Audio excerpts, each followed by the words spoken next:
这两个小玩意儿究竟是干啥用的？斯诺克球杆究竟该如何挑选？一支球杆的灵魂究竟是什么？今天就给大家来点干货。大家好，我是大圣。关关雎鸠，在河之洲。窈窕淑女，君子好逑。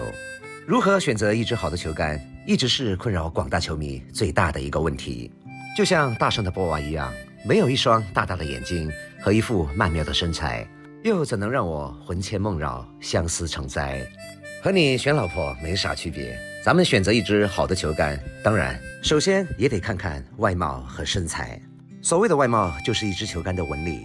一支球杆的纹路大致分为正剑、背剑和侧纹。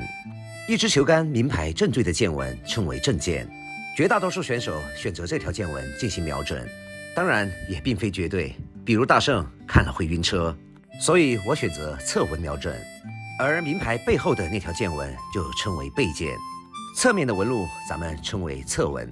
对于纹路上的喜好，纯属个人爱好。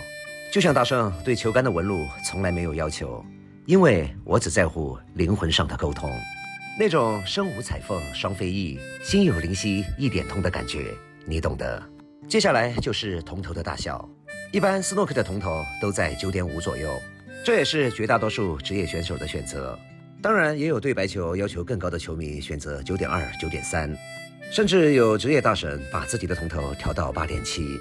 这对于普通球迷来说，和拿一根牙签打球没啥区别。一般咱们正常来说，选择 9.5 毫米的铜头就已经很合适了。就像大多数的人都喜欢 D 罩杯，你偏偏喜欢 A， 那当然也是可以定制的。接下来就到了咱们球杆的小蛮腰，这个可不是越粗越好，一般在 28.5 到30之间。咱们亚洲人的手型都比较偏小，一般在29毫米就比较合适了。接下来咱们看一下球杆的另一项关键指标，那就是重量。球杆的重量一般用盎司表示，1盎司约等于28克。很多球迷有一个误区，那就是球杆越重，出杆越稳。这其实是一个错误的观念。出杆稳不稳不在于球杆，而在于你的后手。而恰恰相反，轻一些的球杆能够带来更高的杆速，能够更有利于你对杆法的控制。由于现在制杆技术的提高，现在的球杆的重量一般控制在 17.5 至 18.5 之间。二哥吉米怀特那只重量20的铁棒，一般人还真舞不动。颜值3维咱们都说完了，接下来聊一聊身高。球杆的长度一般是145厘米，这个长度适合绝大多数人，哪怕身高近2米的沃顿用的也是这个长度。当然我球场里有个兄弟身高不足1.5米，他用的长度是定制的141，这个另当别论。外观聊完之后，那么今天的重点就来了。一支球杆真正的灵魂是什么？好看的皮囊千篇一律，有趣的灵魂才是万里挑一。没有这2项指标，再好看的纹理，它也是烧火棍一根。这就是一支球杆最重要的2项指标，硬度与弹性。这就好比一个武林高手的内功与外功。练武不练功，到老一场空；练功不练武，是只纸老虎。